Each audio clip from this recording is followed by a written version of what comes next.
Welcome to RGB, your weekly podcast where we discuss the latest technology news, cool gadget, product reviews, new apps, and great workflows. This is episode number 7. My name is Alexandre Valliere-Lagacé, and I'm joined by my co-host, Tyler Menard. This week, we discuss the German Apple car, we visualize a wish list for iOS 10, glance on the pink MacBook, and review the 9.7-inch iPad Pro.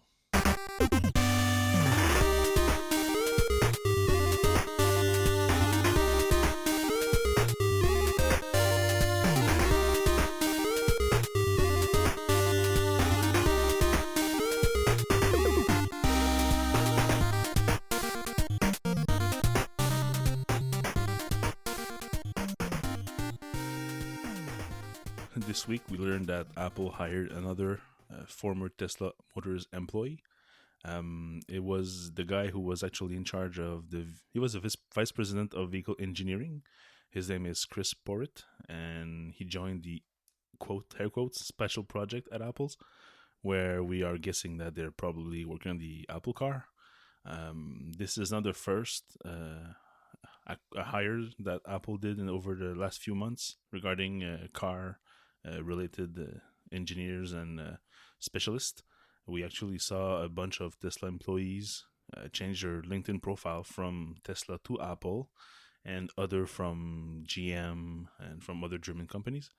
So this one is kind of a big deal because he was actually the guy who built like basically the Model S, Model X, and even the chassis of the Model 3. So he knows the Tesla cars by heart, and now he works at Apple. So this also can be like linked to the recent problems Apple had with the supposedly Apple car. We heard some leaks that management probably has high expectations and the teams are not able to deliver. So one thing you can do is bring on board more experts, more people who actually did the exact same thing in the last few years. So this seems to be a perfect hire for Apple. He worked for Aston Martin too. Oh yeah, okay. Yeah, so he has all the nice car background as well. Yeah, not like the thing we saw from from last week. Yeah, from last week. So working for Aston Martin, I guess that goes. It doesn't play, but it plays in his favor in the eyes of Johnny Ive about design and everything. Aston Martin are regarded as one of like the most beautiful cars. Yeah, and they really are. So yeah.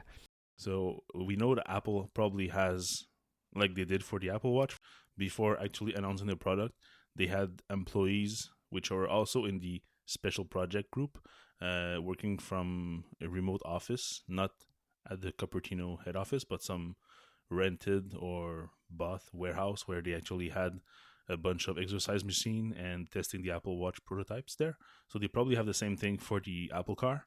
And we also learned that supposedly there's a German think tank that Apple put in place in Germany with the air quotes top class men and women from the German automotive industry. So engineers, software, hardware, and sales working together to build the Apple car or rethink the car itself directly in Germany. So lots of rumors about Apple cars in the recent weeks. So I don't think we can say that this is like that Apple is not working on a car.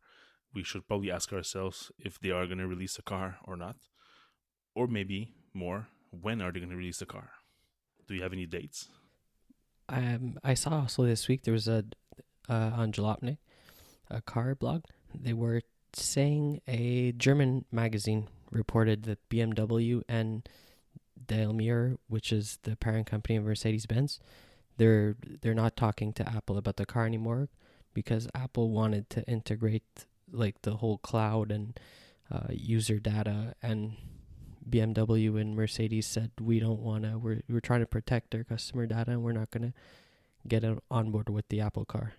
That's a funny thing to say when you look at Apple in the tech world being the one that has privacy so close to its heart, and now car companies say no,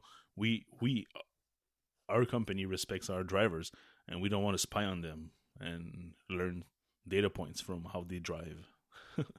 I was thinking more for the Apple car, maybe a 2020 release. So I don't think we're gonna hear from them before end of 2018 at the earliest. We still have the Apple Watch 2 to come, iPhone 7 for this year. So I'm thinking this year is pretty busy in terms of new products. We're gonna have a revision from all the MacBooks in the coming months, finally, with the new Intel chips. So next year will probably be a bit more slow for Mac products. So probably some new product or new Apple TV stuff coming next year. So probably 2018. They're gonna be maybe a little spot in there for a special event.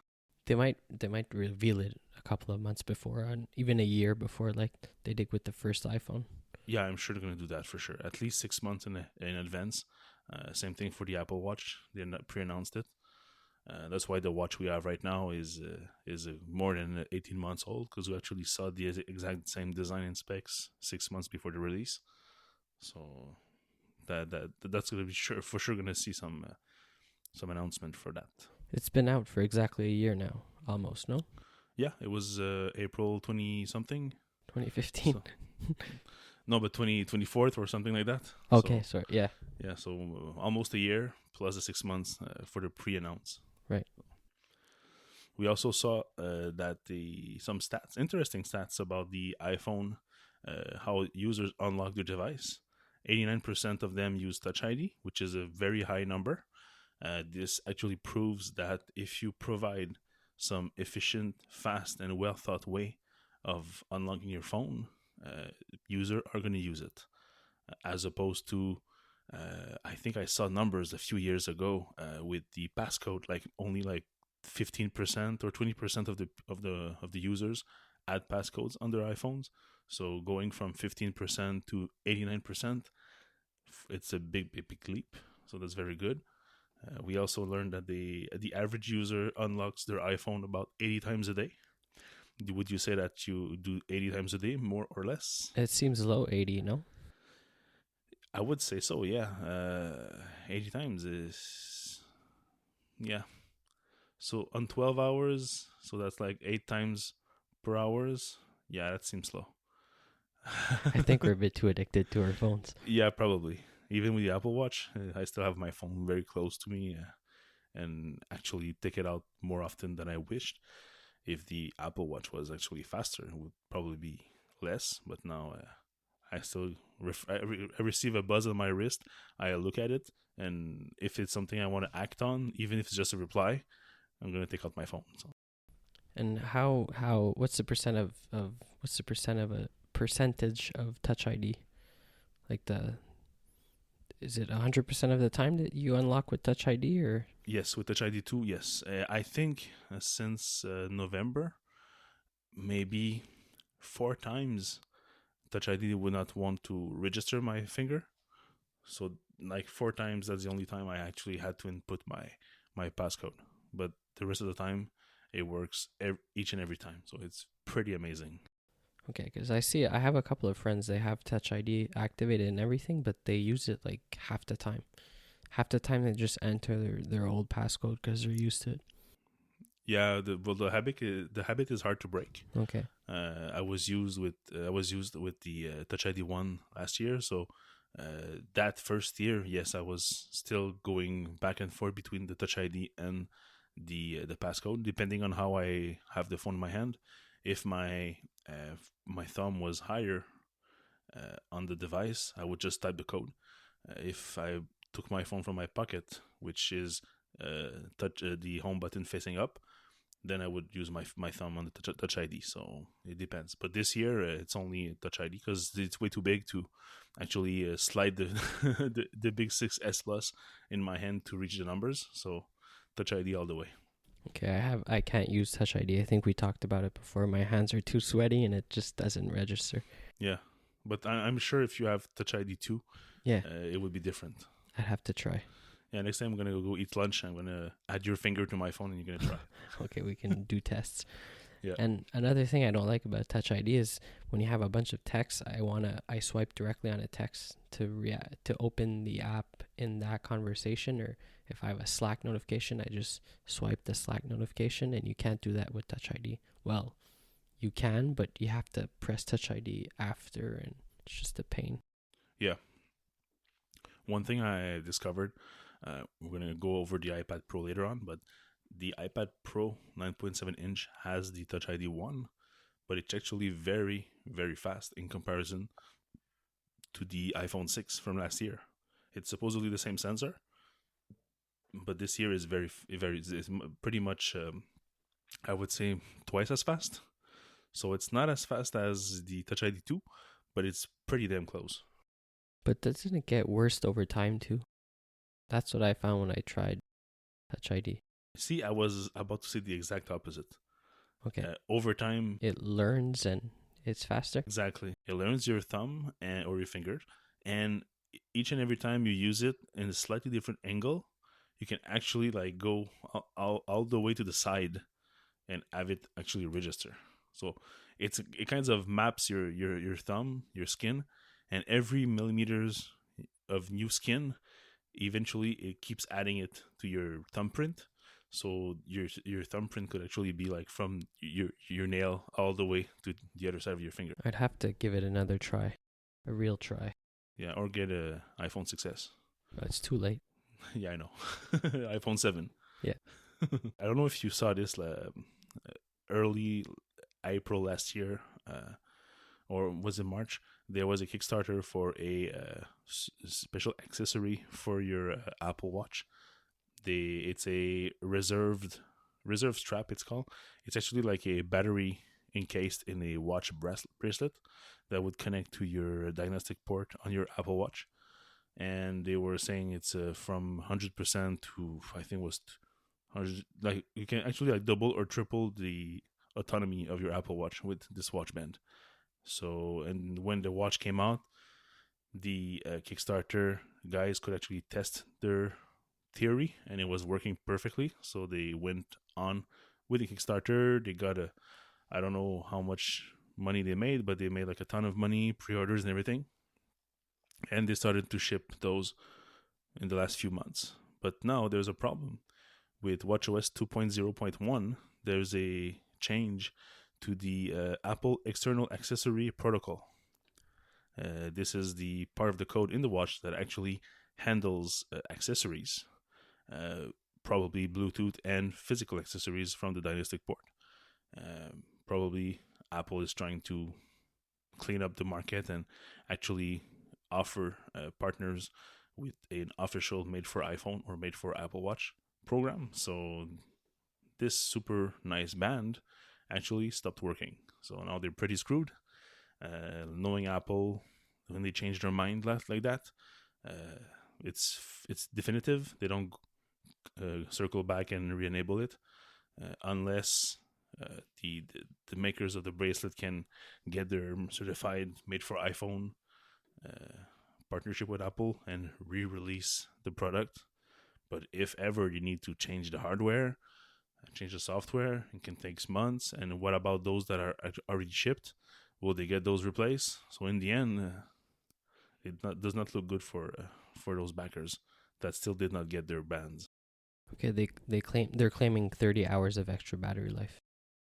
So that's like an extra day and a half left at most. Yeah, a good day. Yeah.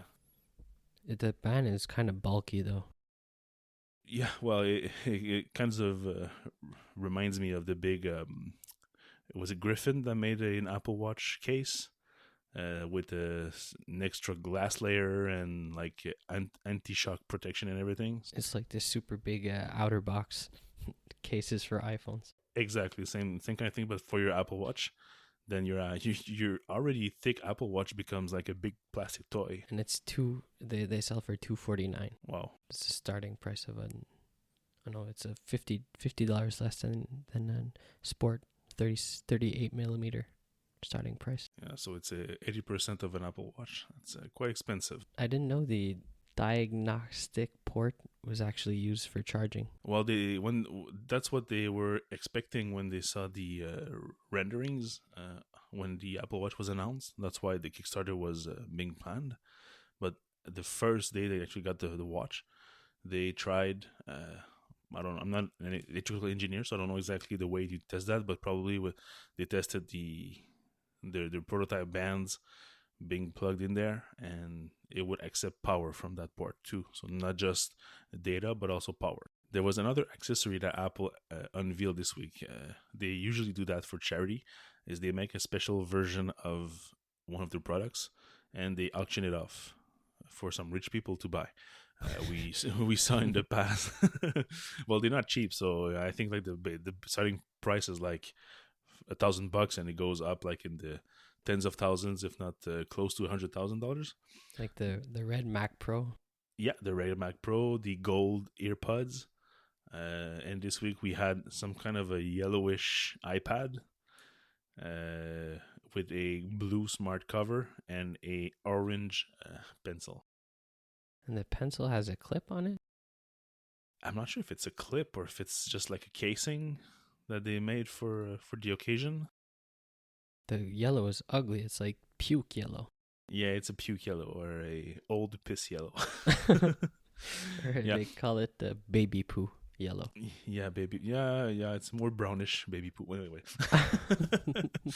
Anyway, so yeah, the Apple did that. And how much did they get for that? Between £10,000 and £15,000. That's for their estimates.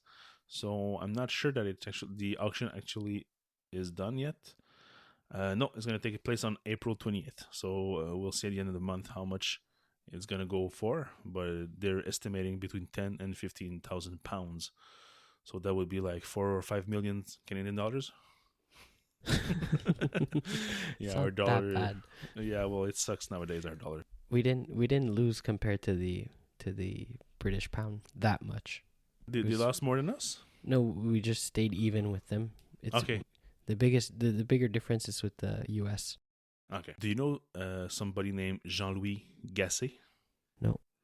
It was one of the, I think it was like head of Apple France for like from the 80s all the way to late 2000s.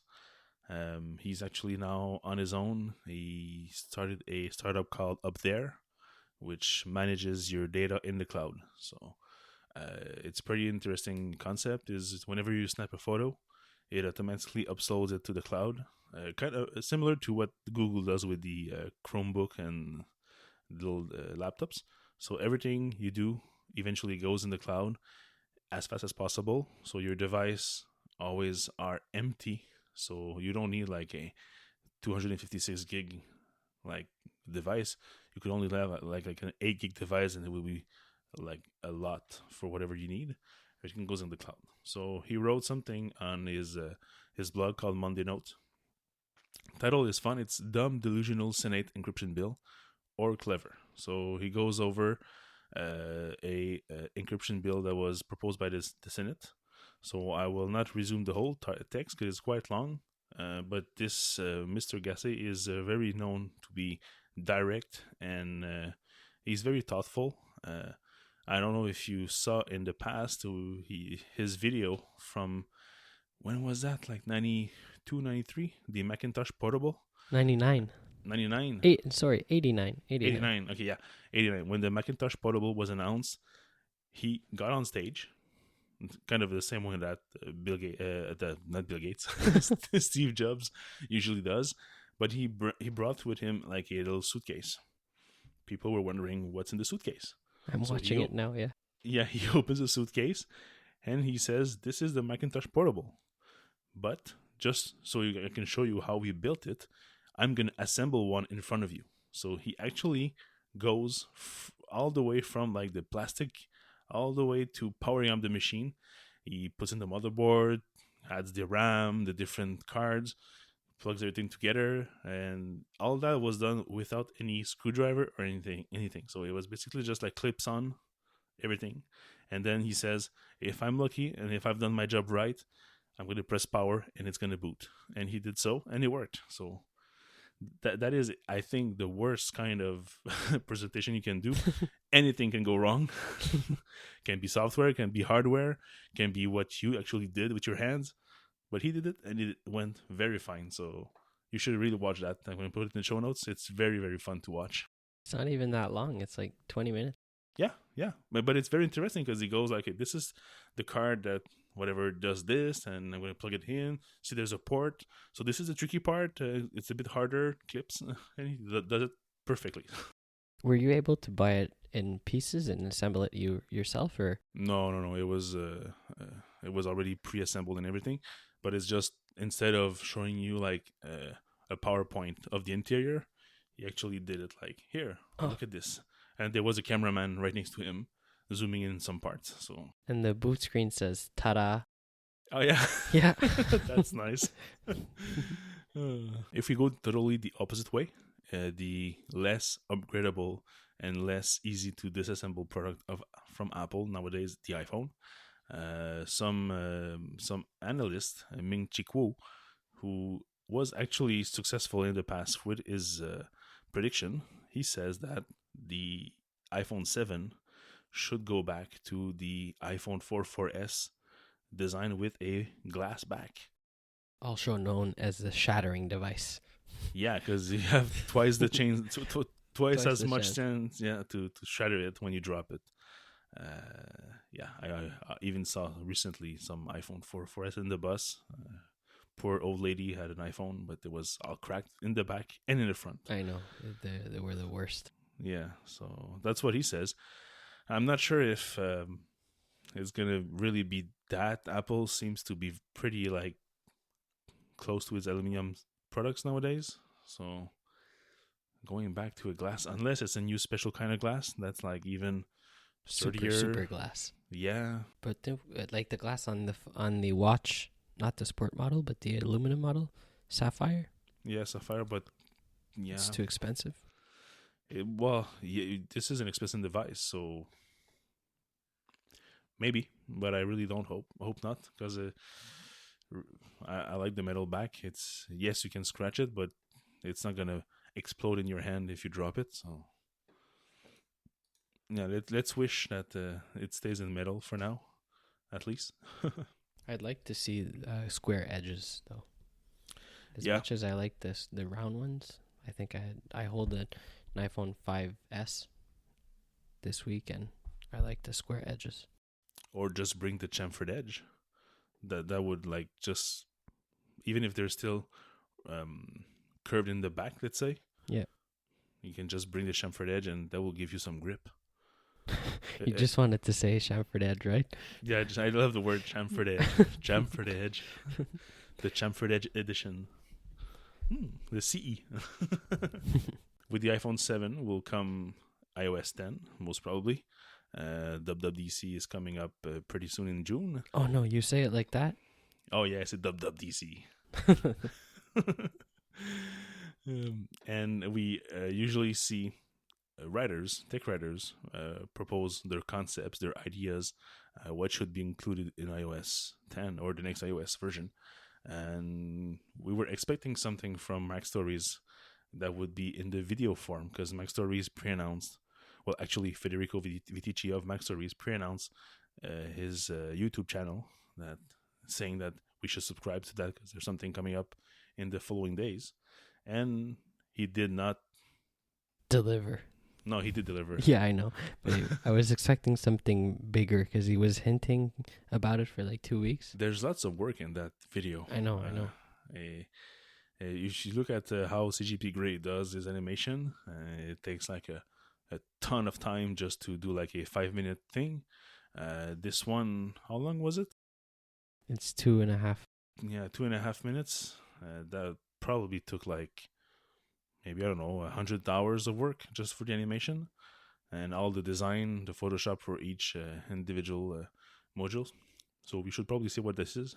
It's a concept video showing new features that Federico actually wished iOS 10 has.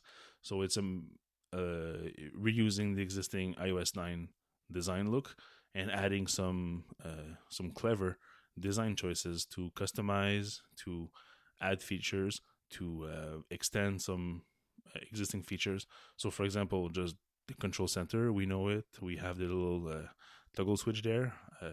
What if we can change those, reorder them, change the feature, use 3D touch to change the, I don't know, the airplane mode to be Bluetooth off, or Bluetooth is already there. yeah, okay, wrong example. Yeah, Okay. that's not a good example. Okay, the camera, for example, if you want it there instead of the bottom, or toggle low battery mode. I'd for like to example. see hotspot or low battery mode. Yeah, hotspot, that would be useful.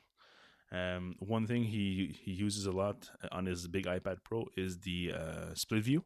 So he's hoping he will be able to select something from the left pane and drag it to the right pane. So drag and drop between apps. That would be quite cool.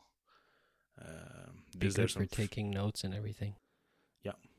Have you seen something you really like in that video except these? No, features? but I can't believe you didn't say dark screen. Dark mode. Yeah, you're a dark mode guy. Yeah. And you didn't even talk about it. Yeah, I know.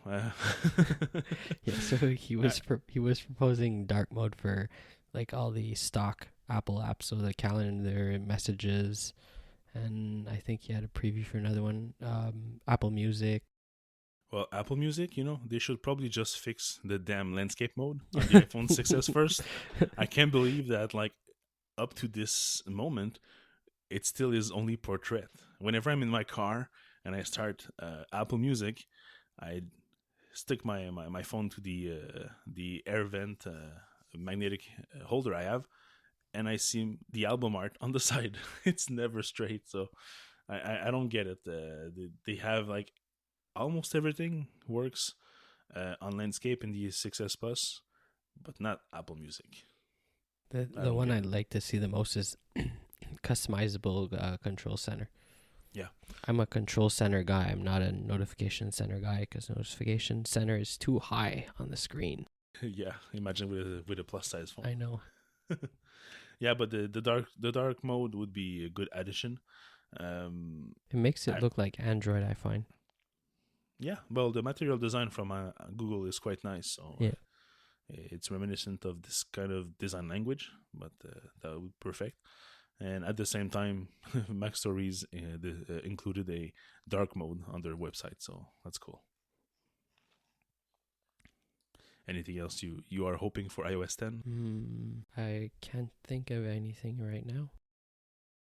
Well, I encourage you listeners to go see the video at least. And Federico being Federico, he has like a super long story to go with it. So all that goes in the details of each and every features he presented, with lots of screenshots. So pretty entertaining to see. We are now in April, so WWDC is in June.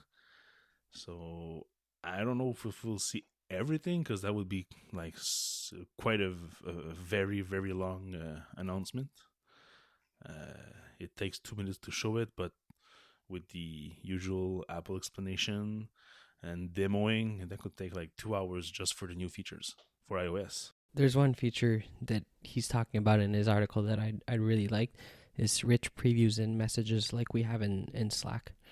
So if you send me a web page, well, it opens a little preview to the web page, or if you send me just a link to a tweet, it expands the tweet inside messages, so you don't have to click on it and open Safari, even though Safari View Controller is a lot faster than it used to be when you had to open the whole app.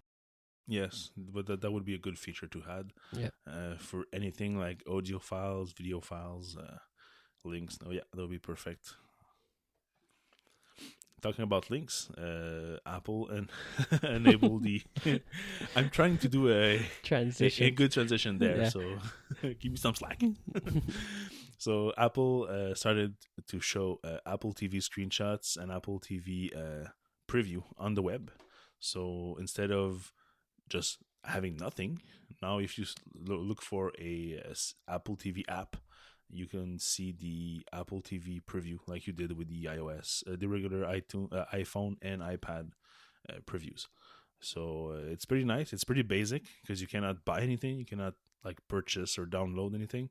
It's just like, here's a page with the screenshots, the description, and you have on the left a little compatibility note that says requires tvOS 9.0. This was also discovered by Federico from MacTories. So I took his article and I digged a bit deeper to have some numbers using Google search. There are now 1,090 Apple TV apps page live on iTunes.com. This is all language together. And these are pages that have the requires tvOS mention.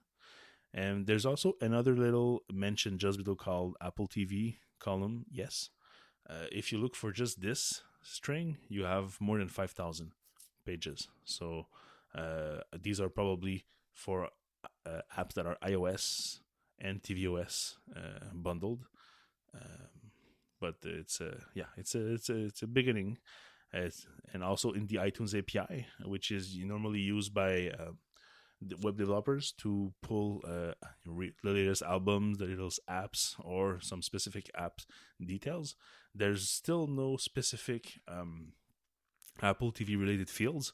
So if let's say I do a query to look up, my example in my article was a wall clock from Unsplash, which is a stock photo app, which displays the clock on top of their stock photos. So if you look up this app, then you have a big set of data return, but you have no specific Apple TV related fields, except for one new field that was recently added. I remember looking at that maybe 2 months ago, and it was not there. So it's called Apple TV Screenshots URL. So there's a new field, but it's always empty. If you bring out a Apple TV only app, or if you bring out an Apple TV and iOS app, it's always empty. So I'm guessing that Apple will probably add new fields in the coming weeks to this API. So last week we saw a Bloomberg reporting that Apple is working in a paid search, kind of like Google has, or if you think about Amazon that has like promoted products. So paid search for the App Store. So when you look up, like let's say I'm looking for A Clash clock. Royale Right. in the App Store, in my iPhone, in the App Store app, I would have the regular results, but on top I would have like promoted Right. apps. Okay. So it just make the richer kind of thing. Yeah, of course. Well, if they're rich right now, it means that there's probably already lots of SEO going for their app. Right. So they already are at the top position. Right. So I'm thinking that could actually be good for smaller players to actually get some little push. But it's something that they have to pay for. It's not for free. So one more expense to add to the list. Yeah, because the search is really bad. It's awful. If you try to search for the example that comes to mind is trying to search for like pedometer plus Yep. or everything. I don't know what maybe they parse the plus or something, but you write pedometer with plus with the two pluses and it doesn't show up in the search result. Yeah, I think it removes all the symbols. Yeah. So whatever you add, like Almost Impossible, a good app from Dan Council, it's almost impossible and an exclamation mark.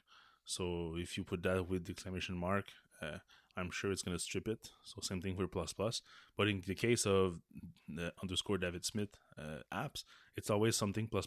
But the something is a common word. So activity plus, pedometer plus. So everything that's called pedometer will be brought back to the results. So it's harder. So hopefully, in the same time, if Apple adds this kind of search, they're going to add support for all UTF-8 characters. We can search with emoji. Yeah, why not? And I'm also, sure the rumors are that all the iAd team are now working on the new paid search feature. okay, that makes sense. Reuse the same workforce you already have. Yeah, since iAd is closing, I think it's this summer. Yeah, around June, I think. Well, probably June or July. Yeah, that's a summer. That's a summer for us. Yeah. In Quebec, that's our whole summer. Yeah. So this week we also saw the new MacBook One started shipping. So the new The same device, but with a new CPU and a new color. So for those of you who really like the pink, you can now have a pink MacBook. It's not pink, it's rose gold. Rose gold. Okay, sorry about that. So let me start over. So the new MacBook in rose gold with a new CPU. Yeah. So this is actually the first CPU we got from Intel. Is it the Skylake generation? Yep. Yeah. So the first mobile, low power, low wattage CPU from the new generation. So that tells us that probably the MacBook Pros are coming very soon. So we are now end of April. So unless Apple does a quick quick update end of May, we're probably going to see those at WWDC. So Well, the Pro laptops are for developers, so WWDC is for developers, so that's where we're going to makes see sense. it. But the real question is, will we see a new Mac Pro? No. No. Why are you so sure? Because they don't update that. Yeah, they change it to once every 6 years, huh? Yeah, 6 years is the release cycle for the Mac Pro. Yeah. That's sad. No, because they have a special CPU, so that's why Intel probably does its new generation with the consumer market CPUs, and eventually gets to the, what is it called, the E series or something. The M series? Yeah, for the MacBook one. Yeah. But for the Mac Pro. Xeon. Yeah, Xeon. Yeah, so the Xeon series that will come probably next year. It's always later. Yep. So that's bad. The MacBook One. What do you think about it? I want one. You want one, seriously? I'd really like to have one, yeah. So 12-inch is not too small for you? I don't know. I use an 11-inch at home all the time. I don't mind. Okay.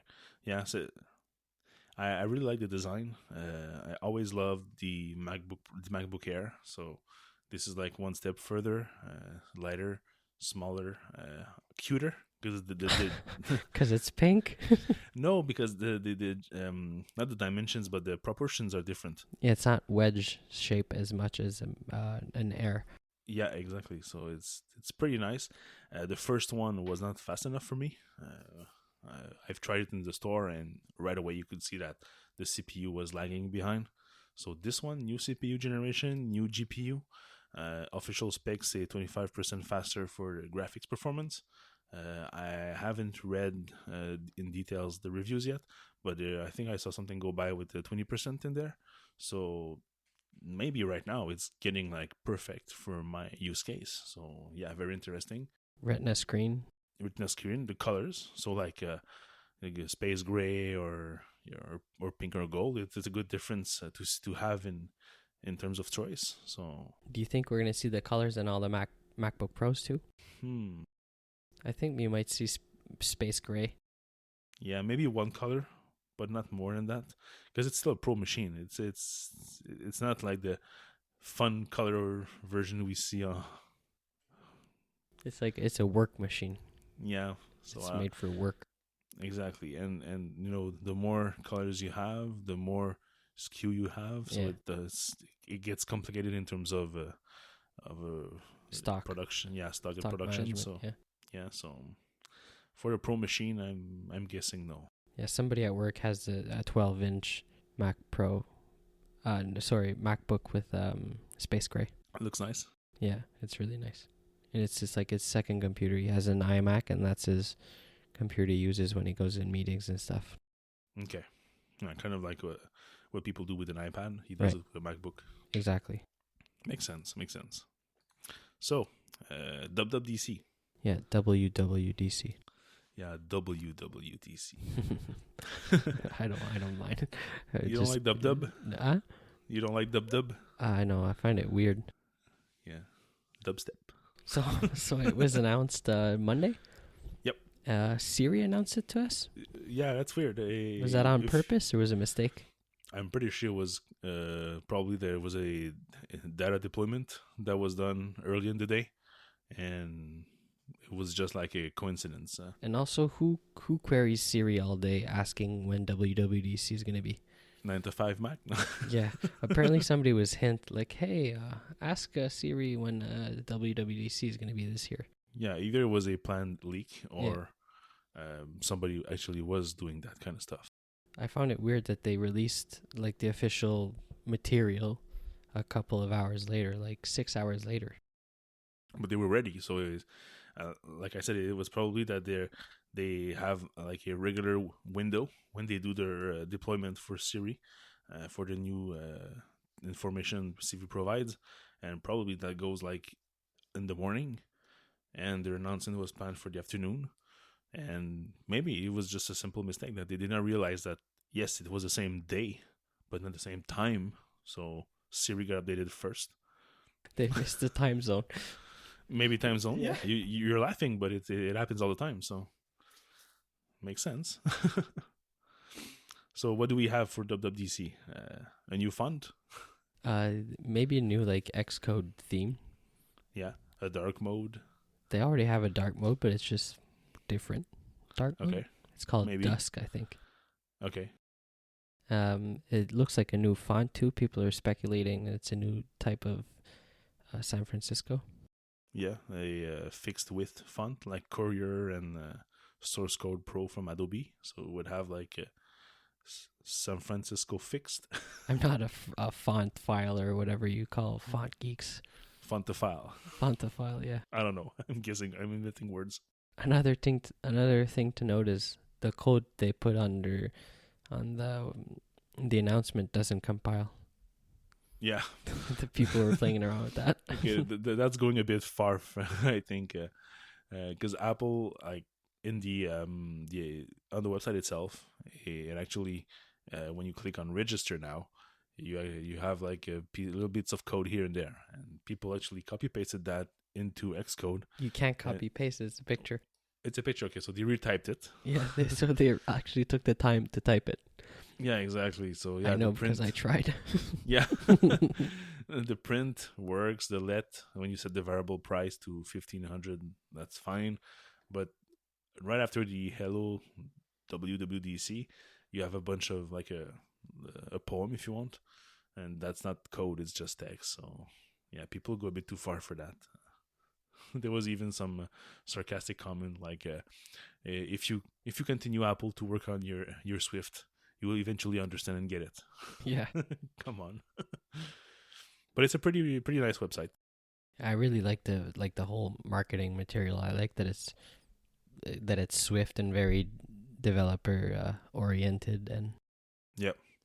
Without being too dry, yeah, like an RFC document. It's actually colorful, it's playful, and you can maybe guess some special announcement by reading the poem. what does it say again? It's especially the last line, which says, "Hello, big idea." Car? No, I'm just thinking that it's for developers. Developers have big ideas. They put their ideas into apps, and they make a living out of that. So that's a big idea for them. So maybe tools to help you make your next big idea. So I don't think you should read too far in the tea leaves. It's just something fun. There was also a comment like, "Okay, it says hello driver, fast as you can. Apple Car confirmed." So just because there's a driver thing. Yeah. I saw that too. So yeah, people are having fun. So it's just it's just funny to see what they come up with. Some crazy ideas there.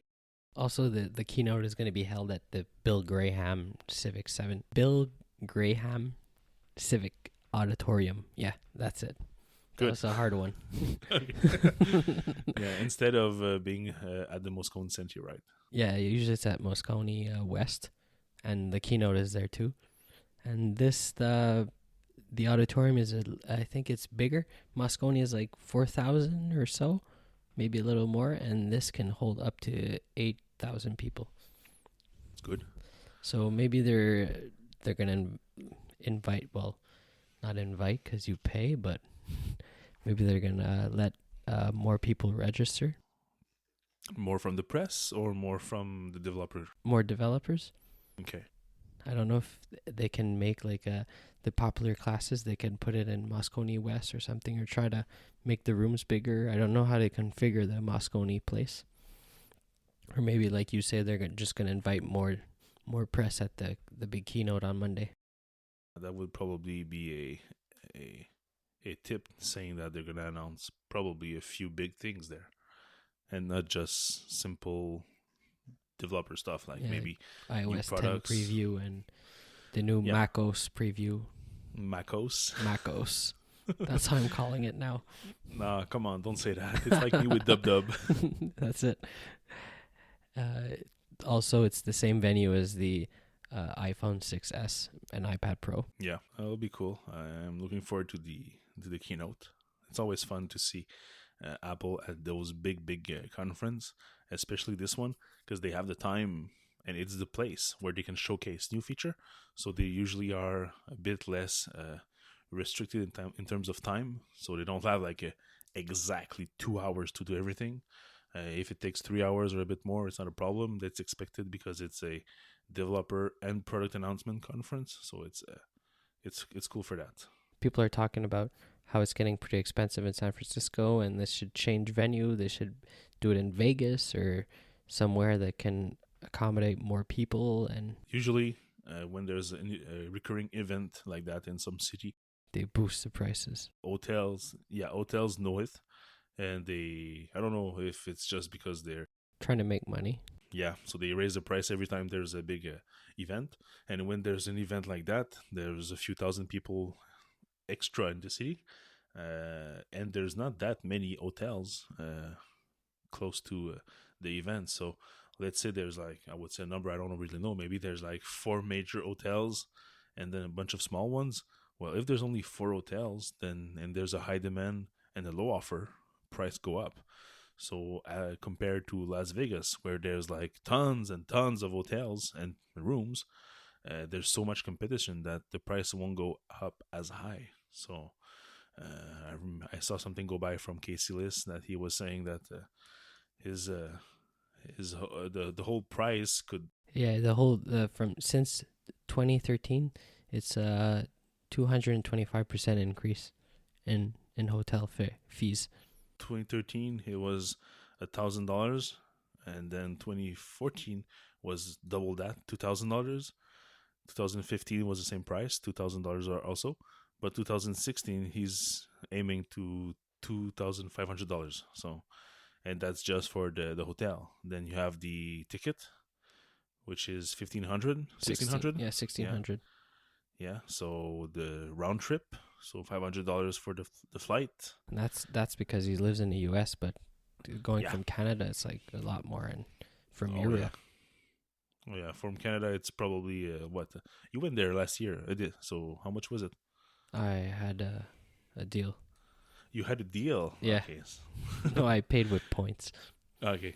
But I think it was like 800 Okay. US. I'm not sure. Yeah. So that's like 12 or 1,300 Canadian. So yeah. Right. Plus there, what do you do there? You go to the restaurants. You go out in bars. So drinks, food. So we are now talking more of a $6,000 kind of expense. So Yeah, he says he's looking at like 4,500 total. yeah, and that's because he's in Virginia, and it's in quotes close to there. But anybody from Europe, from Asia, it's going to be crazy expensive. And also, there's starting to be a bunch of little side conferences going on for everybody that doesn't get a ticket, because Yeah. it's a raffle now. So you register for the raffle, and they select. I think it's 1,000 people. No, how many people? 1,000 engineers from Apple that are going to the conference, but I don't know exactly how many people there are for the conference. 5,000. 5,000 seems big. Let's do a quick search. 5,000 5,000. Oh yeah, that's crazy big number. and 5,200, including special guests. So this is Wow, press. that is impressive. Is there another big conference like that going on? Google I/O. Yeah, probably Google I/O, yeah, and Microsoft. It could be even bigger if they do it like in Vegas. Yeah, Vegas, baby. A bunch of geeks in Vegas. It'd be like Comic-Con or whatever there. Yeah, exactly. Comic-Con's in San Diego. I can picture that very easily. So this week we also have a new device I can talk about. I finally received my review unit from Apple for the iPad Pro, 9.7 inch. So I was provided with a pink or rose gold, if you want. Rose gold. Yeah, rose gold iPad. So it's pretty nice. Would you guess? Yeah, so it's a pretty nice device. I like the color. It's not as pink or girly as I was expecting. Um, I like what they did with the antenna band, which is just a little like instead of being a plastic filled plastic rectangle, it's just the same kind of bands as the iPhone 6 and 6S. So yeah, it's pretty nice. Right next to it, you have the speakers. So actually, I haven't tried the speaker yet, so I have to try that. It's the 4 speaker. Yeah, Do so it now. do it now. Sure, why not? Let me open that. What can I open there? Let's go to you. YouTube the video about the guy building the PC. Your French friend there, Gessie. Okay, YouTube. Jean-Louis Gasset. Macintosh. That should be enough. Okay, so Jean-Louis now showing us. I don't know what's going to be the sound for that. This morning to help with my presentation. Can you hear it? Yeah. Gee, I'm nervous. Does it sound good? Good morning, and thanks for being with us. It's very, very loud. I have my headphones on my head, and it's pretty pretty loud, so I can even hear it like very nice. So Because it has the same technology as the big iPad Pro with like the cavities or whatever there. It's supposed to make the sound nice. you can feel it like vibrating when the speaker is at the maximum. Okay. You can like feel the sound going out of the case. That could be annoying though if you want to watch a movie. Yes, but I don't think you're gonna put it to the maximum volume every time. From what I've just heard, at 75% you would have enough volume to like easily listen to whatever you want, unless you're in a very noisy location. So guys, I don't propose you do that in the metro or in the bus. That will annoy your peers. So don't do that. So yeah. So basically, what's new with this iPad? It's an iPad Pro, so pencil support. Pencil is very nice. I only had the pencil in my hands for a few minutes at the Apple Store. So right now I had a few days to it. I had something to do for work, which required me to read a lot and take notes. So I said, well, that's a perfect scenario. I'm going to use the iPad in split screen mode and take my notes and read my documents. So that was very, very good. The iPad itself is very light. It's like an iPad Air 2. But the thing is that if you have an iPad Pro, you are probably going to have the keyboard case with it. So that's what I had at the moment. It adds quite a bit of weight to it.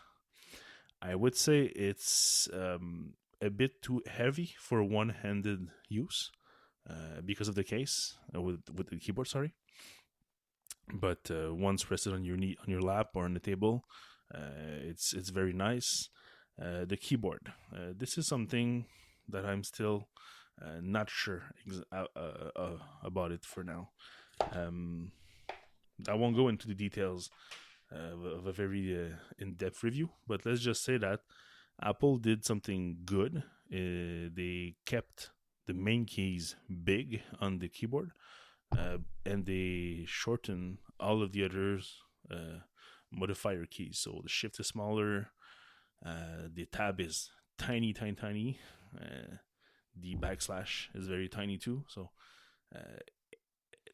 they had to do some concessions there. So that's what they did. I'm thinking that it's the best they could do, but it's still not a super keyboard to write on.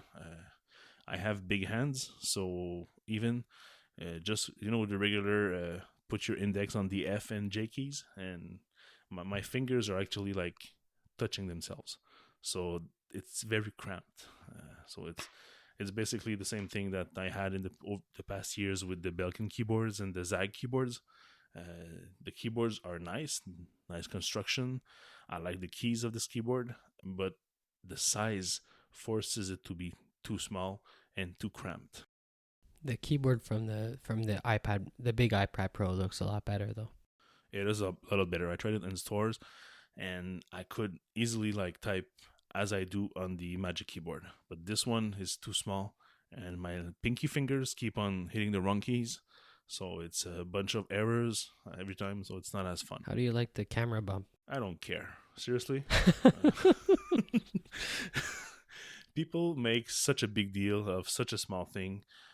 Okay, I'm going to do right now live The flat test. the flat test. I have a desk, which is made of glass, so we will be able to hear it. I'm going to move my mic. Okay, we don't hear anything. We only hear like noise in your mic. Okay, well, sorry about that. But basically, it rests very comfortably on its back, and there is no wiggling. There's nothing. It's perfectly flat. Each and every corner is fixed and does not move. So in a straight up like desk situation, there's no problem at all. Is it curved? Like to compensate for the bump? People have been saying that.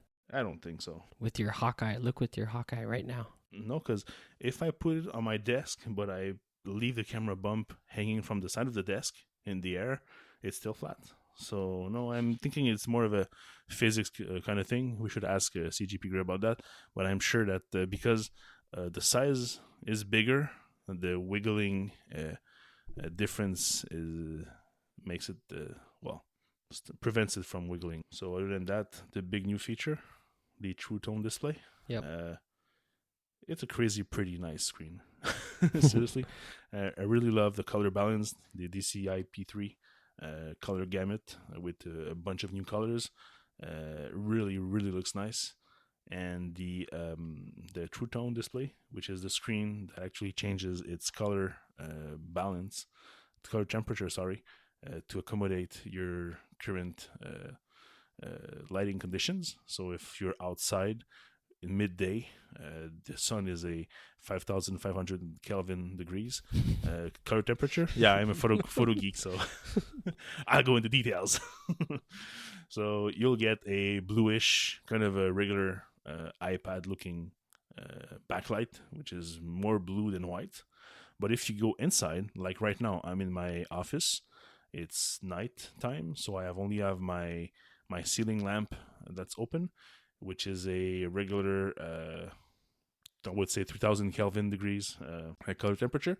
So the screen is actually low, a bit more yellowish. So for sure, Tyler will not like this. It's too much like a night shift for him, for sure. I like night shift. I just don't like flux. It's like red. Yeah, it's like I would say like 50% to where night shift is. So it's still no, not 50%. It's too much. Maybe 20% yellowish. But the thing is that I compared it with a Thunderbolt display. So I was on my desk working on the iPad.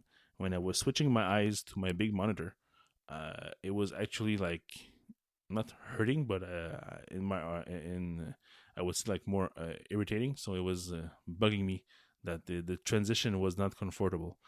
But if I was going back from the blue Thunderbolt display to the iPad, it was kind of like my eyes were like resting and finally like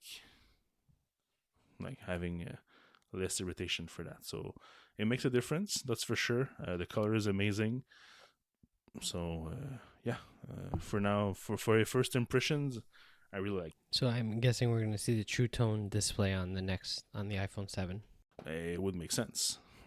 Bring it everywhere as fast as possible, and also include the DCI P3 technology, so you can have even bigger color gamut. So that makes a big difference. Craig Hockenberry from Icon Factory did a post today about that. You guys keep hearing us talking about the DCI P3, how good it is, how amazing the colors are, but what does it really do?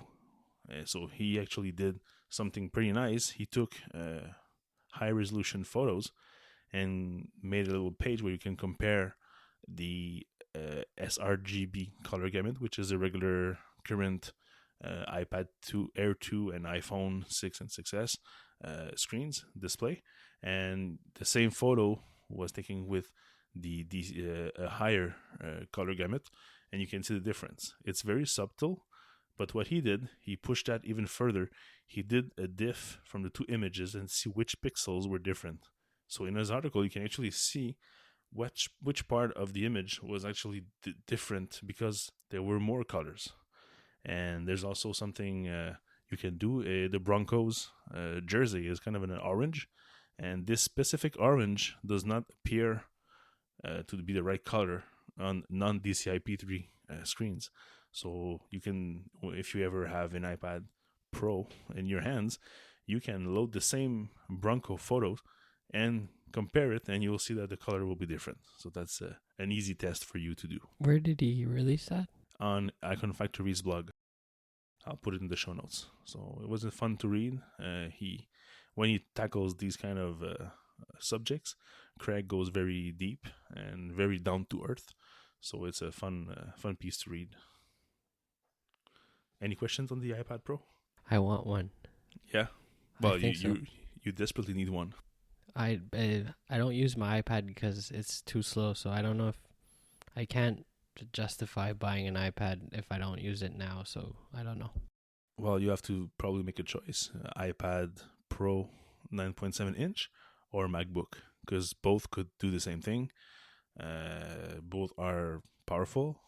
It all depends on if you want to go like workflow way of life with an iPad or macOS or macOS. No, I neither, I think. Neither? Yeah, I think I'm waiting for the iPhone 7. You'll get a Surface? Yeah. All right. So this week, you can now find the RGB podcast on new platforms. I added the RGB podcast to the Google Play Music app, which now has a podcast section. And I also added to TuneIn Radio, so you can follow it there and subscribe this way. Or there's also a local podcast network here in Quebec called Pod Quebec, where they actually take shows and broadcast them over the week, like they do on TV, like replays. Reruns, yeah. Yeah. So you can see, like, you can listen to other shows, discover new shows like that. So you just tune in. They also have a TuneIn Radio station, and you can listen to other podcasts like that. And our podcast is on there and was actually broadcasted 2 days ago. So that's Woohoo. cool. Woohoo! So if you want to find the show notes for this specific episode, you go to hipsterpixel.co/RGB/7, the number 7. And you can find us on Twitter. My name is Valliere, so VALLIERES. And we will see if Tyler can spell his name. My name is Tyler Menard, TYLERMENARD. All right. Yes, I You got got it this week. So if you have any questions for us, you can tweet us, or you can send us an email at podcast@hipsterpixel.co. You can also use the RGB podcast hashtag on Twitter. So send us your feedback if you have any questions, if you have any subjects you want us to tackle. And I promise that next week we'll get some coffee discussion. So that will be for sure in the show notes, and we will have to do it. Okay, perfect. All right, so see you next week. See you next week.